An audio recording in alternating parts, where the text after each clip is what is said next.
sebetulnya bullying itu semacam perilaku ya. Tindakan yang masuk dalam kategori bullying ini adalah bangun tidur saja yang dilihat adalah gadget, mau tidur yang diingat gadget, sudah nggak ingat maknya ya.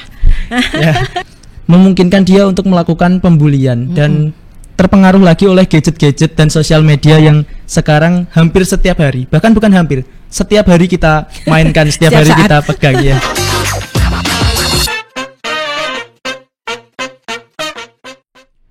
Assalamualaikum warahmatullahi wabarakatuh. Hai Sobat Smakda, kembali lagi di podcast Pandawan, podcast anak Smakda Jiwan.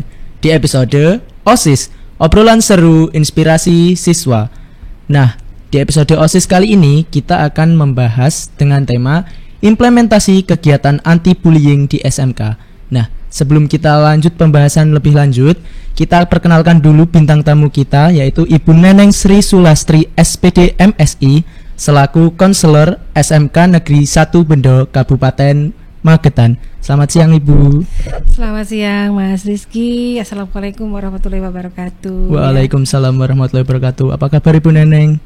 Alhamdulillah. Hari ini saya senang sekali diundang sama timnya, apa namanya tadi? Podcast Pandawan. Podcast Pandawan, Podcast Pandawan. Oke, luar biasa, keren. Terima kasih Bu Neneng. Nah, Sobat Smakda, penasaran kan bagaimana pembahasan kita mengenai implementasi kegiatan anti-bullying di SMK? Nah, tetap stay tune di Podcast Pandawan. Nah, Bu Neneng, sebelum kita lanjut mengenai bullying, mungkin Bu Neneng bisa memberikan penjelasan sedikit atau mendeskripsikan sedikit mengenai apa itu bullying, Bu Neneng. Ya. Gini ya, bullying tentunya sesuatu yang tidak asing ya buat kalian ya, remaja, buat teman-teman semua gitu ya. Bullying itu kerap terjadi dan bahkan tanpa disadari gitu ya. Jadi ini sebetulnya bullying itu semacam perilaku ya, perilaku yang menetap, satu perilaku yang cenderung berulang ya, dilakukan oleh seseorang kepada orang lain, bisa seseorang, bisa banyak orang ya gitu ya, kepada orang lain secara virtual, secara verbal maupun secara fisik ya, langsung dilakukan dan membuat orang lain cedera atau menderita secara fisik maupun secara mental. Seperti itu Mas Rizky ya, secara garis besarnya gitu. Baiklah, jadi bullying itu mengenai penjelasan yang Bu Neneng berikan, bullying itu merupakan tindakan yang dilakukan seseorang atau bisa juga beberapa orang yang sifatnya menciderai atau melukai orang lain. Baiklah Bu Neneng, jika bullying itu adalah tindakan yang menciderai atau melukai orang lain yang bisa dilakukan perorangan ataupun beberapa orang, mungkin Bu Neneng bisa memberikan sedikit penjelasan kategori perilaku apa saja yang masuk ke ranah bullying itu. Iya. Oke. Kita semua tahu juga ya bahwa yang biasa dilakukan, kemudian yang biasa terjadi itu yang terlihat itu melalui media gitu ya. Jadi kebanyakan perilaku bullying itu dibagi dalam kategori sebetulnya ini Mas Rizky ya. Jadi ada kategori bullying verbal ya, kategori bullying virtual, kemudian kategori bullying yang secara fisik ya, secara langsung dilakukan. Nah ini perilaku tadi pertanyaan perilaku bullyingnya ya, ciri-ciri perilaku bully itu kategorinya sejauh mana? Yang pertama dilakukan secara berulang ya, mencederai atau melukai secara fisik maupun mental ya, virtual, verbal maupun secara fisik ya, secara langsung, dan dilakukan perlakuannya tersebut membuat orang lain menderita gitu ya, orang lain terluka secara psikologis maupun secara fisik ya, itu kurang lebih kategorinya seperti itu. Jadi kalau hanya sebatas misalnya memberikan lontaran-lontaran ucapan yang kemudian menyakiti seseorang tetapi tidak diulang, itu belum masuk kategori bullying ya. Jadi kalau bullying itu kecenderungan perilakunya diulang gitu ya. Baiklah. Jadi yang masuk dalam tindakan yang masuk dalam kategori bullying ini adalah tindakan-tindakan yang melukai perasaan orang, melukai fisik orang, tapi perlu digarisbawahi tindakan-tindakan tersebut dilakukan secara berulang, tidak hanya dalam sekali tempo. Karena tidak dapat kita pungkiri, saya sendiri sebagai remaja Bu Neneng, seringkali kita bercanda itu mungkin keluar dari ranah kesopanan, mungkin kita terlalu kelewatan atau tidak sengaja melukai perasaan teman kita dengan perkataan kita sendiri. Namun untungnya saya dan teman-teman saya itu masih bisa mengerem lah, kita udah kita tahu kita melukai perasaan teman kita minta maaf, jangan sampai mengulangi dan ya jangan sampailah kita melakukan tindak bullying atau apalagi korbannya teman kita sendiri kan tidak pantas sebagai pelajar untuk melakukan bullying ya. Baik Bu Neneng. Betul. Perilaku bullying itu merupakan perilaku yang tidak terpuji Bu Neneng. Perilaku yang sepantasnya tidak dilakukan oleh semua orang, apalagi saya dan teman-teman seangkatan saya sebagai pelajar. Nah, tapi mengapa Bu Neneng tindakan bullying ini semakin hari atau hari-hari yang lalu semakin hari semakin marak terjadi di sekolah, bahkan di lingkungan SMK SMA yang notabene-nya siswanya itu sudah memasuki masa remaja yang seharusnya mereka memiliki pola pikir yang lebih maju. Iya, betul sekali. Tidak terpuji ya. Iya. Ya. Jadi memang perilaku bullying itu kadang awalnya tidak disadari. Apalagi ada support system ya, akan pengaruhnya ada dari teman sebaya ya, pengaruh lingkungan, kemudian dari habit gitu ya, dari kebiasaan buruk yang terjadi yang sudah biasa dilakukan itu ya. Ini hal-hal yang seperti ini memicu pembentukan karakter seseorang. Nah, ketika kalian ada di usia SMA, SMK, itu kan karakter kalian sudah terbentuk ya, kepribadian kalian itu sudah terstruktur gitu ya, dan itu adalah hasil dari pengalaman masa lalu ya, hasil perilaku masa lalu kemudian terakumulasi menjadi satu perilaku di masa sekarang. Nah, potensi terjadinya bullying itu ada penyebabnya gitu ya. Perilaku yang muncul itu mungkin anak tersebut sebelumnya mengalami perlakuan yang tidak baik ya. Contoh misalnya dia mengalami KDRT di rumah, kemudian mengalami child abuse, kemudian mengalami pembiasaan yang buruk gitu ya, pola asuh yang salah dari orang tua gitu ya, pola didik yang salah dari orang tua. Nah, atau dia tidak mendapatkan role model yang tepat gitu ya. Nah, ini bisa sangat berpengaruh ya terhadap pembentukan perilaku saat ini. Nah, sedangkan remaja saat ini, gak hanya remaja sih ya, kalau sekarang itu sudah gadget itu kan sudah sangat familiar ya, yang dipegang sekarang nomor satu gadget ya. Bangun tidur yang dilihat gadget bangun ya. Tidur mau lihat jam bukannya HP. Betul, bangun tidur saja yang dilihat adalah gadget. Mau tidur yang diingat gadget. Sudah nggak ingat emaknya ya. Ya, ingat emak tapi gadget lebih, emak gadget ini lebih ya hampir setara lah mungkin kalau remaja sekarang gitu ya. Nah, itu dia Mas Rizky yang menjadi challenge ya, menjadi tantangan untuk remaja, karena penggunaan gawai ini kalau tidak tepat akhirnya menjadi senjata yang tidak baik gitu ya, menjadi bumerang gitu ya, menjadi hal yang negatif gitu ya.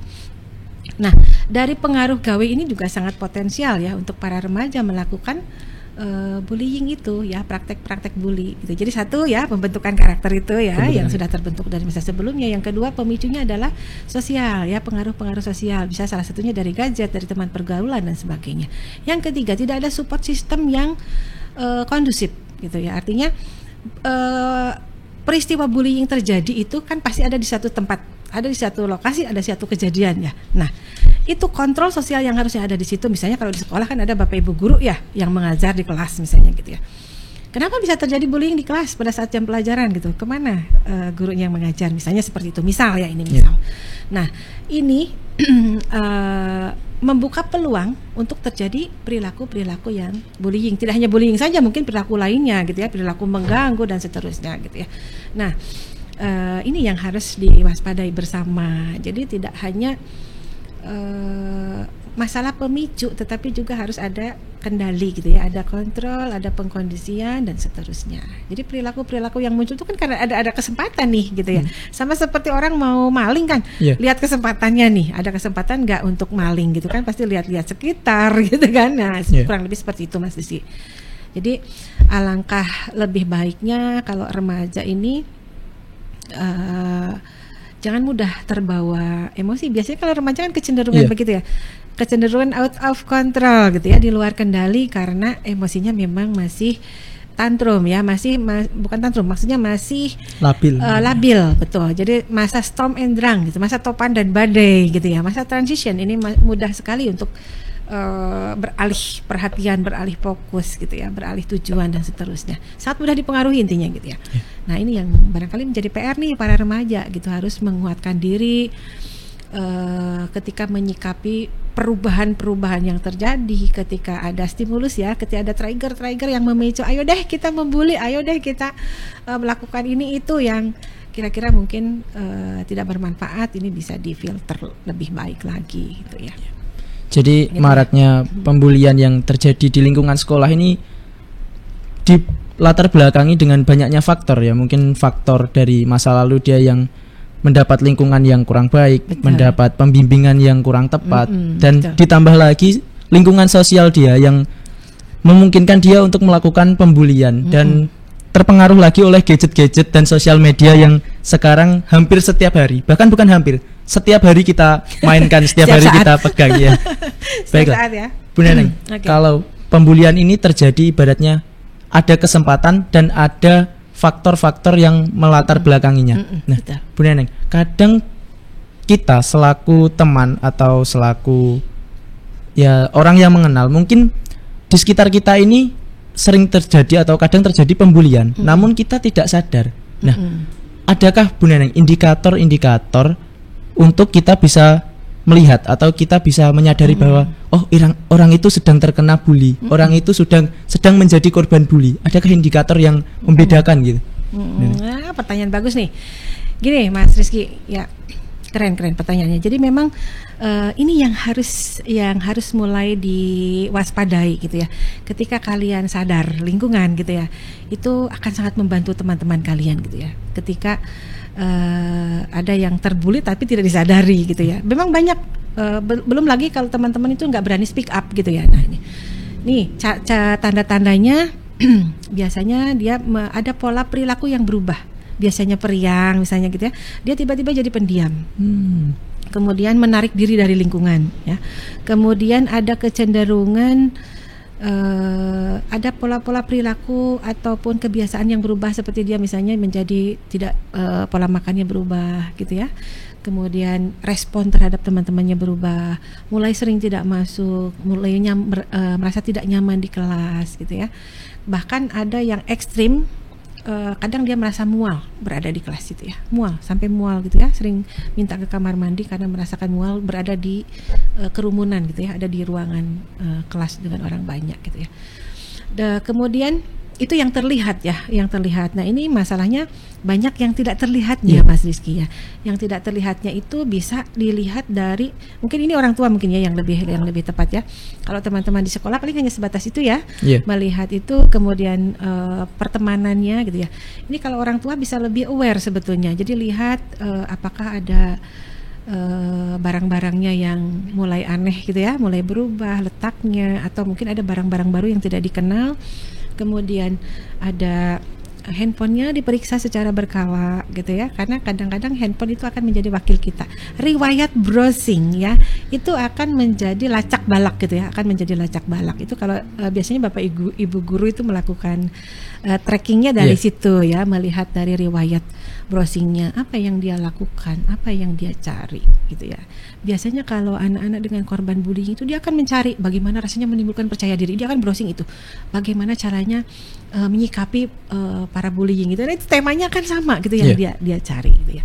Tapi kan itu kalau dengan teman mungkin agak susah ya, tapi meskipun bisa juga sih dilakukan gitu ya. Itu kan privacy gitu ya. Paling tidak yang terlihat itu ya, ada perubahan perilaku yang signifikan. Perubahan perilaku dan berulang gitu ya, lagi-lagi berulang, tidak hanya satu kali gitu ya. Lihat aja dia berapa kali. Bahkan ada yang tidak mau makan gitu ya, tidak mau makan, ke kantin itu diajak nggak mau, kehilangan selera makannya gitu. Ada yang sampai seperti itu gitu ya. Seperti itu ya. Yang penting teman-temannya juga ketika ada yang aneh itu perhatikan juga gitu ya, perilaku temannya yang membulinya itu Mas Rizky. Jadi yang diperhatikan jangan yang dibulinya aja gitu ya. Kalau ada teman yang suka malak, kemudian ada suka jailin temannya, suka guyonin temannya, dan terus itu berulang, itu bisa jadi bullying ya. Misalnya contoh kecil ya, sering menggoda temannya dengan nama orang tuanya gitu ya. Sering ya? Kita kadang saling manggil ya, olok-olokan pakai nama orang tua. Itu jangan salah, ada yang tidak suka, tidak senang, dan itu membuat dia sakit hati. gitu ya. Jangan salah ya, karena penerimaan diri atau self acceptance setiap anak itu, setiap orang itu tidak sama gitu ya. Nah itu nanti yang akan membuat pembeda gitu ya. Yang ini strong digituin nggak masalah, yang ini enggak gitu ternyata. Oh dia ternyata lemah gitu, ternyata dia sakit dengan itu, ternyata dia mulai terganggu psikologisnya. Jadi jangan menganggap sepele ya. Hal-hal yang seperti itu bisa menjadi bullying, menjadi perilaku bullying, apalagi dilakukan dengan fisik gitu ya, apalagi ada perilaku fisik. Mempermalukan berulang itu juga salah satu perilaku bullying yang kadang tidak disadari. Iya, kadang gitu tidak ya. sadari. Gitu. Baik, jadi indikator para korban yang menjadi sasaran bullying itu banyak sekali ternyata, tapi ada beberapa hal yang sebagai teman kita bisa sedikit banyak bisa mengetahui bahwa teman kita ini sedang menjadi korban bullying. Antara lain itu tadi ya, menarik diri dari sosial, menarik diri dari kelas, jarang masuk kelas, mungkin kita ajak ngobrol jadi pendiam, yang biasanya ceria jadi pendiam, yang biasanya kita ajak ke kantin itu selalu semangat, selalu mau, nafsu makannya bagus, itu mendadak hilang nafsu makan, kita ajak ke kantin tidak mau. Atau bahkan yang lebih ekstrim yang seperti Bu Neneng katakan tadi, saat di kerumunan, saat di lingkungan yang ia merasa terbuli itu ia merasakan mual. Nah, kalau sudah sampai saat itu kan sangat parah, Bu. Betul. Tingkat bullyingnya sangat parah. Nah, yang Bu Neneng katakan tadi, mual saat di lingkungan yang ia merasakan terbuli. Nah, itu kan salah satu dampak negatif dari bullying. Betul. Mungkin Bu Neneng bisa memberikan contoh-contoh dampak negatif lainnya dari bullying ini, agar teman-teman juga bisa mendengar dan teman-teman juga bisa aware bahwa bullying ini sangat tidak oke. Bullying ini sudah nggak zaman gitu, Bu Neneng. Oke, baik. Banyak Mas Rizky ya contoh-contohnya itu. Jadi bahkan ada yang sampai bunuh diri itu ya. Jadi perilaku itu kadang tidak terduga gitu ya, karena itu tadi Ibu bilang ya. Jadi kesehatan mental seseorang itu kan tidak sama tidak gitu sama. ya. Penerimaan dirinya tidak sama, kekuatan dirinya juga tidak sama. Yang menurut kita biasa aja, belum tentu gitu ya. Ketika terkena dengan anak yang potensinya seperti ini, itu akan menjadi salah satu tekanan yang luar biasa buat dia. Bisa jadi dia sampai mengalami psikosomatis gitu ya. Psikosomatis itu fisiknya, psikologisnya sakit, kemudian berdampak kepada fisiknya sakit gitu ya. Yang mual-mual tadi itu dia sudah mulai kena psikosomatis itu Mas Rizky ya. Karena dia sudah sudah overthinking, sudah overload bebannya, sehingga fisiknya mulai kena gitu, karena dia sudah di benaknya atau psikologisnya sudah kena kan ya. Contohnya gitu ya, dia sudah sakit mentalnya, akhirnya pola makannya terganggu, akhirnya kan ke fisik ya. Nah itu namanya psikosomatis. Nah ini bisa berbahaya, bisa mengancam nyawanya kalau dia terus-terusan dan mengalami sakit yang cukup parah. Bisa sakit lambung yang kronis, bisa merembet ke jantung, merembet kemana-mana, bisa terancam sampai ke pass away gitu ya, meninggal dunia. Nah ini jadi jangan dianggap sepele. Ada juga perilaku yang kemudian berdampaknya itu dia tidak mau sekolah gitu, yang lebih entengnya gitu ya. Dia tidak mau sekolah, tidak mau berinteraksi itu dengan teman-teman. Nah, kalau dia sudah tidak sekolah, dampaknya pasti ke masa depan. Betul, belajarnya terganggu, masa depannya terganggu. Bayangin aja ya, kita melakukan sesuatu yang buruk terhadap orang lain yang kemudian menghancurkan masa depannya kan. Nah, itu contoh-contoh yang kecil saja ya. Nanti banyak sebetulnya ya cerita-cerita berat ya yang Ibu punya contoh, tapi kebetulan yang berat-berat ini bukan dari lingkungan sekolah terjadinya ya, di luar lingkungan sekolah gitu ya. Kalau di sekolah ya masih di level kalian kan masih di bawah pengawasan Bapak Ibu guru, masih terkendali gitu ya. Nah ini yang lebih parah itu yang di luar sekolah gitu ya. Ya apapun dari manapun asal mulanya pembulian, paling tidak di konteks bully itu ada pembuli, ada yang dibully, ada situasi, ada saksi ya. Nah ini saksi-saksi ini jangan diam.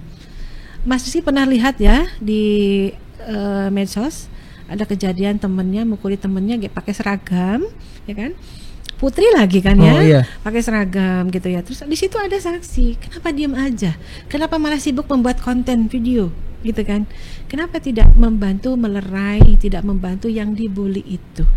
apapun permasalahannya, hentikan dulu kejadian penganiayaannya, kemudian berikan bantuan untuk yang dibully, apalagi kalau fisiknya membutuhkan darurat pengobatan, itu dulu, selesaikan itu dulu, baru masuk ke masalah gitu ya, baru masuk ke masalah.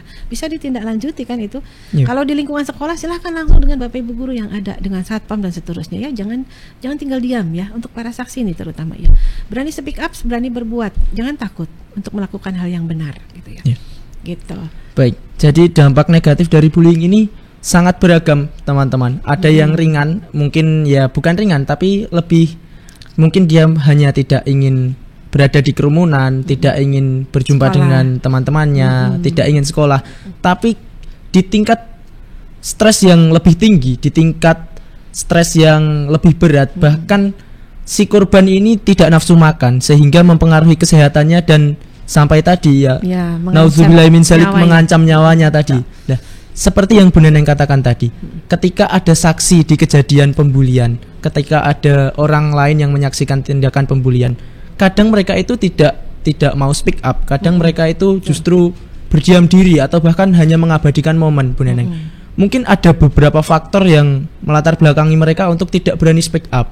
Mungkin Bu Neneng bisa memberikan keyakinan tersendiri kepada para orang yang menyaksikan tindakan bullying ini untuk berani speak up, mendorong mereka untuk berani mengungkapkan kebenaran, Bu Neneng.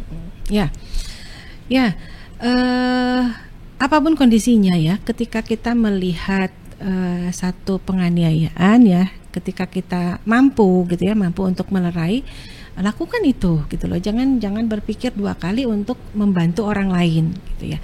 Tetapi juga lihat kondisinya ya, situasinya. Kalau rame keroyokan tentunya kan tidak memungkinkan juga ya melakukan itu sendiri. Langkah yang dilakukan adalah tetap bergerak gitu ya, tetap bergerak, tidak hanya menonton dan mengabadikan. Lapor polisi atau lapor warga sekitar yang kira-kira bisa membantu gitu ya.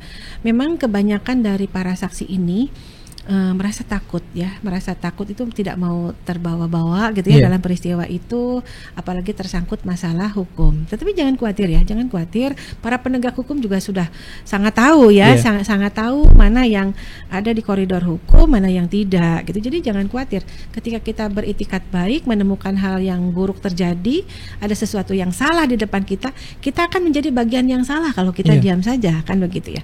Nah itu ya, ini yang harus disebarluaskan ini Mas Rizky ya, disosialisasikan ke teman-teman agar jangan, ketika kita berada di suasana itu menjadi saksi, jangan takut, harus berani. Terutama kalau ada penganiayaan, selamatkan dulu korbannya, setelah itu baru lakukan tindakan-tindakan yang perlu untuk tindak lanjut gitu. Jadi jangan dibiarkan. Paling enggak Bapak Ibu guru diberitahu warga sekitar gitu ya, kalau kejadiannya di luar gitu ya. Seperti itu ya. Jadi tetap harus ditangani. Jangan dibiarkan kita menjadi salah satu bagian yang salah.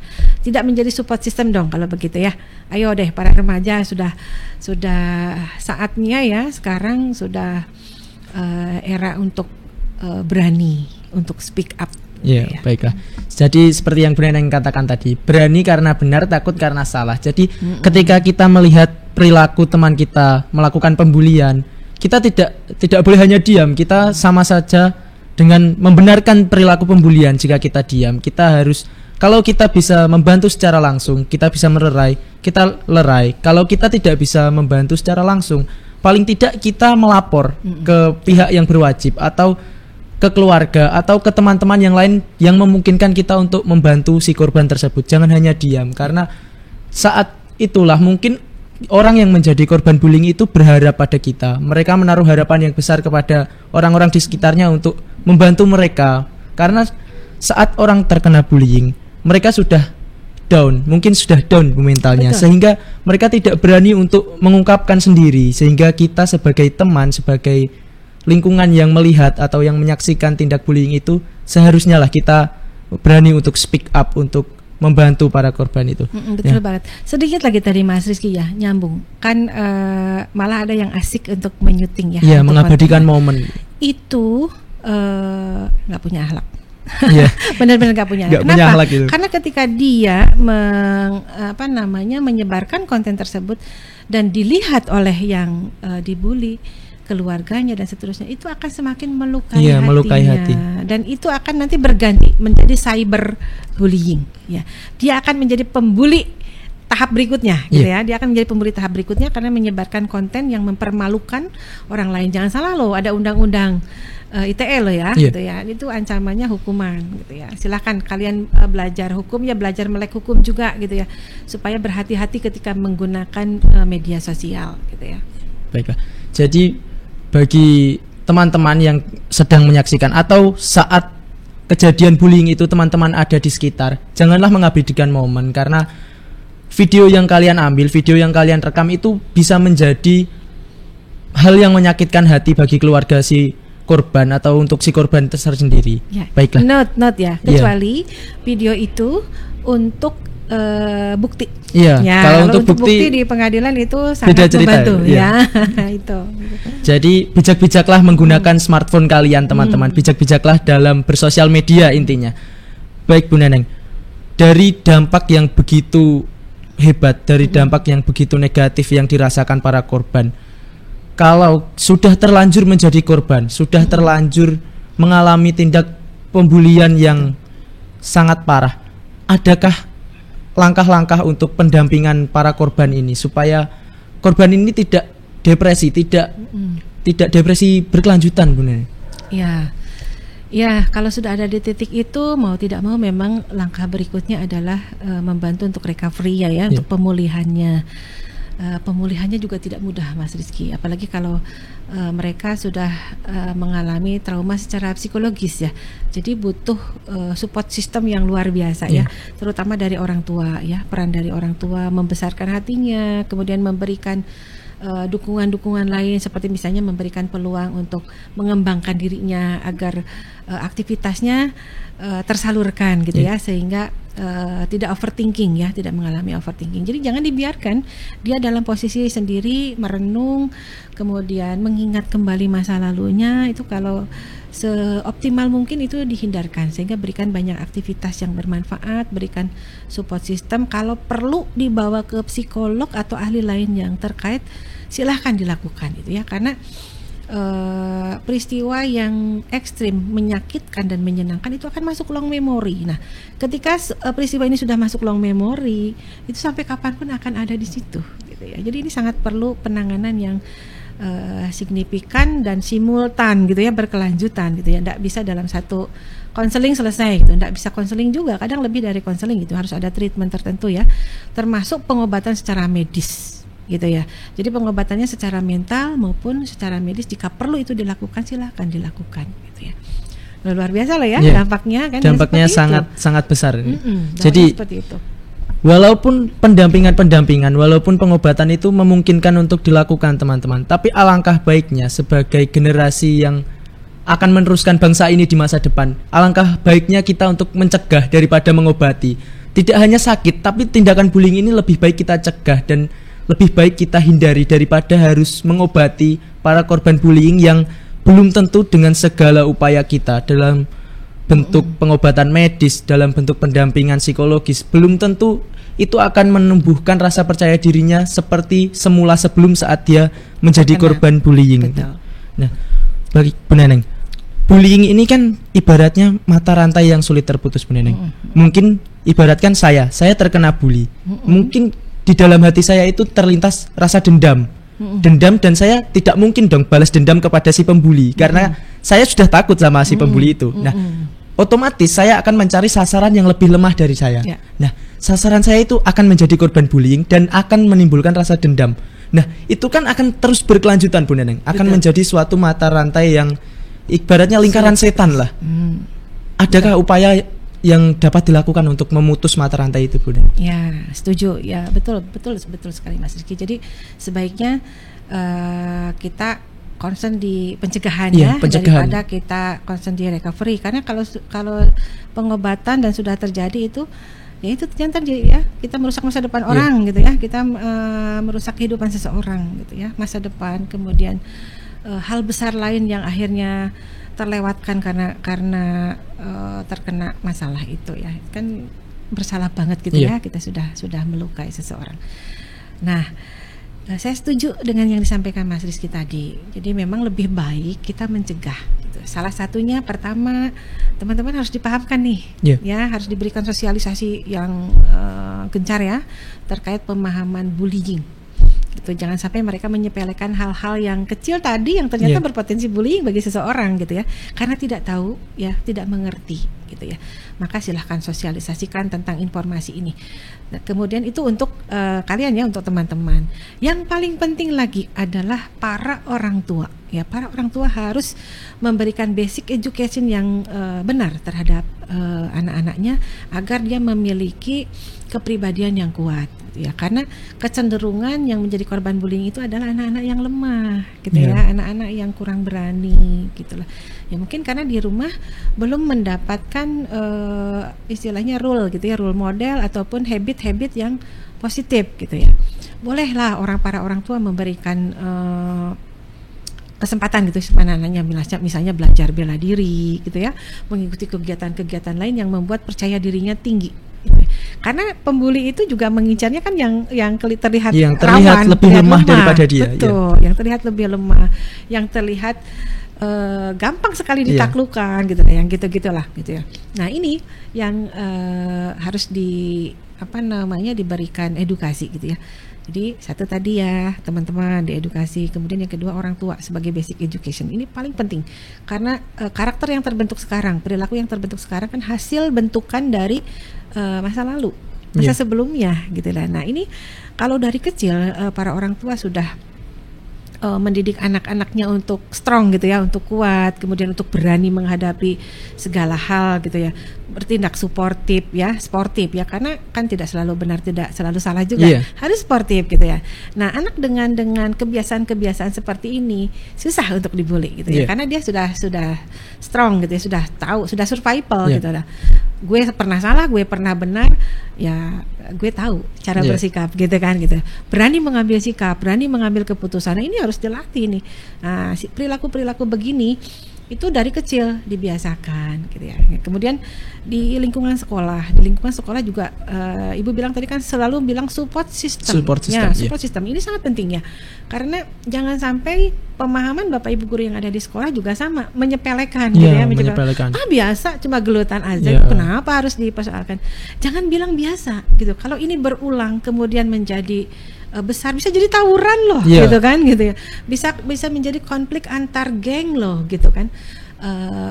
Jadi jangan ada deh pembiaran gitu lah. Silakan support system ini betul-betul dioptimalkan ya. Jadi jangan sampai ada celah, jangan sampai ada ruang untuk terjadi tindakan-tindakan bullying terjadi. Jadi pengawasan harus ditingkatkan gitu ya. Misalnya pada saat istirahat mungkin CCTV ada ya, beritahu anak-anak ada CCTV loh gitu ya.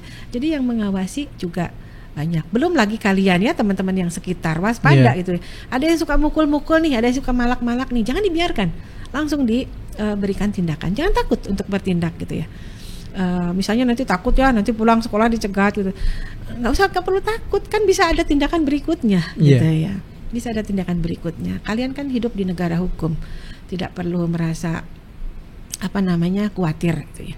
Nah, ini kan sering terjadi ya, sering terjadi. Maka kalian boleh membekali diri kalian dengan ilmu-ilmu bela diri gitu ya. Kemudian kalian punya teman banyak, berteman dengan siapa saja, itu akan menjadi support system kalian gitu ya. Jadi jangan sendirian gitu ya. Kalian punya teman gitu ya. Jadi kalau orang terlihat sendirian, nah itu rawan dibully. Wah, dia nggak punya teman nih gitu. Sendiri kan, terlihat lemah dan tidak berani melawan. Mungkin ya. Betul gitu. Ya.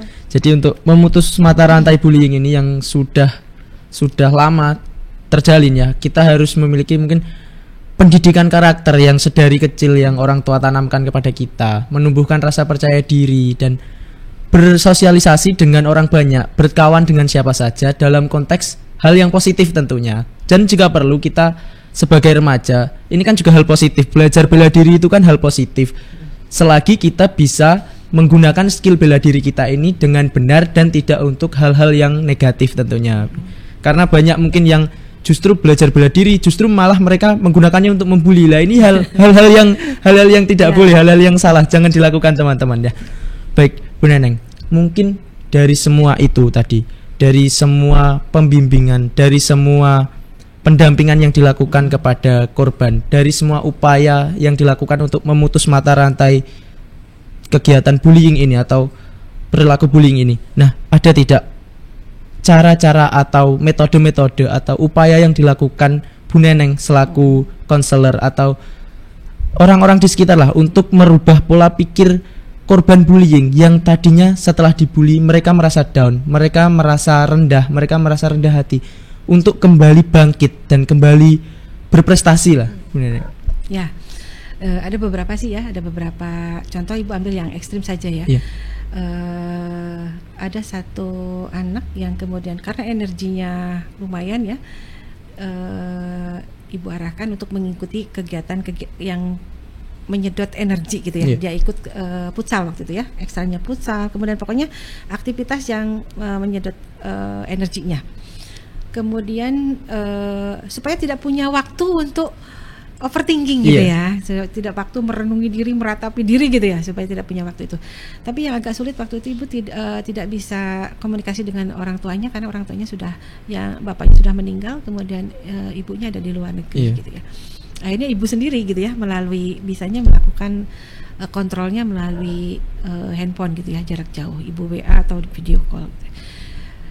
Alhamdulillah anak ini bisa sampai ibu bawa ya ke jenjang karirnya.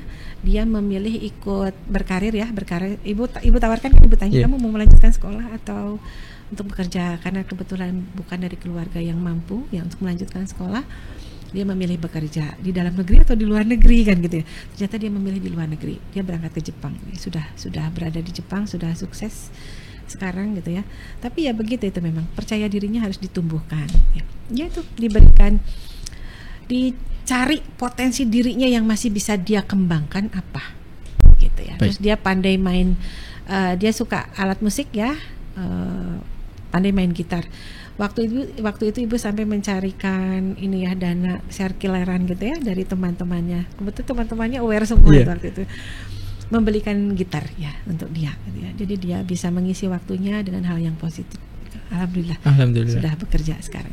Jadi untuk merubah pola pikir para korban bullying agar tidak selalu terpuruk, agar tidak terus-terusan terpuruk, itu kita arahkan teman-teman. Kita lihat potensi pada dirinya itu apa, potensi yang dapat berkembang pada dirinya apa. Semisal dia minat kepada dunia olahraga, kita kembangkan ke dunia olahraga. Dia minat kepada dunia seni, kita arahkan ke dunia seni. Intinya kita carikan kegiatan atau kita carikan hal-hal positif yang bisa menyita waktunya, sehingga dia tidak bisa atau tidak ada waktu untuk berpikiran negatif lagi. Istilahnya kalau sekarang itu overthinking ya Bu ya. Sehingga dia tidak punya waktu untuk overthinking lagi ya. Baiklah. Jadi Sobat Smakda, bullying ini bukanlah hal yang sepele. Bullying ini adalah hal yang sangat besar, hal yang bisa merenggut masa depan seseorang bahkan. Sehingga kita harus aware, kita harus peduli. Bahkan hal-hal bercanda yang kita lakukan bersama teman, mulai dari mungkin olok-olokan nama orang tua, itu sering kita lakukan Bu Neneng.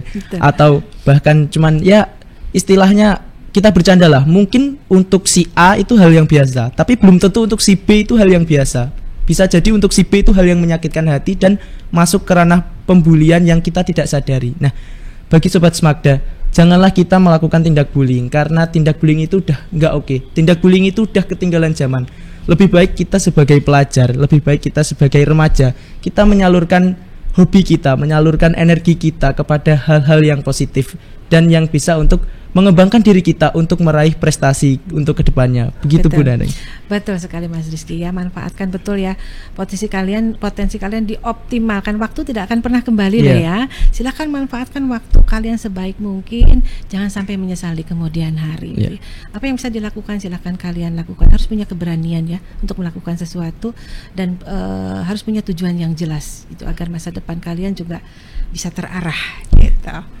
Baiklah, Sobat Smakda, itu tadi pembahasan kita mengenai implementasi kegiatan anti-bullying di SMK bersama Ibu Neneng selaku konselor SMKN Negeri 1 Bendo, Kabupaten Madiun. Terima kasih Bu Neneng atas waktunya. Kabupaten Magetan saya. Maaf, Kabupaten Magetan. Aduh, saya sampai grogi loh. Saya mendapatkan insight-insight yang begitu positif dari Bu Neneng. Saya sampai salah menyebutkan kabupaten. Bu Neneng selaku konselor SMKN 1 Bendo Kabupaten Magetan, teman-teman. Ya, baik Bu Neneng, terima kasih atas segala informasi. Terima kasih atas segala pelajaran yang Bu Neneng berikan kepada teman-teman, kepada Sobat Smakda, kepada saya terutamanya. Saya mungkin kalau tidak bertemu Bu Neneng, saya tidak akan mendapat insight yang begitu hebat dari apa itu bullying. Saya mungkin kalau tidak bertemu Bu Neneng, mungkin besok atau nanti secara saya tidak sadari saya menjadi pelaku bullying atau bagaimana. Ya nauzubillahi min dzalik, teman-teman. Jadi itulah tadi obrolan kita mengenai bullying bersama Bu Neneng. Kita doakan semoga Bu Neneng sehat selalu. Amin. Bu Neneng dilancarkan pekerjaannya. Baiklah Sobat Smakda, itulah tadi obrolan kita bersama Bu Neneng mengenai implementasi kegiatan anti-bullying di SMK. Nantikan episode kita berikutnya. Tetap di podcast Pandawan, podcast anak Smakda Jiwan. Akhirul kata, saya Rizky Wahyu pamit undur diri. Assalamualaikum warahmatullahi wabarakatuh. Waalaikumsalam.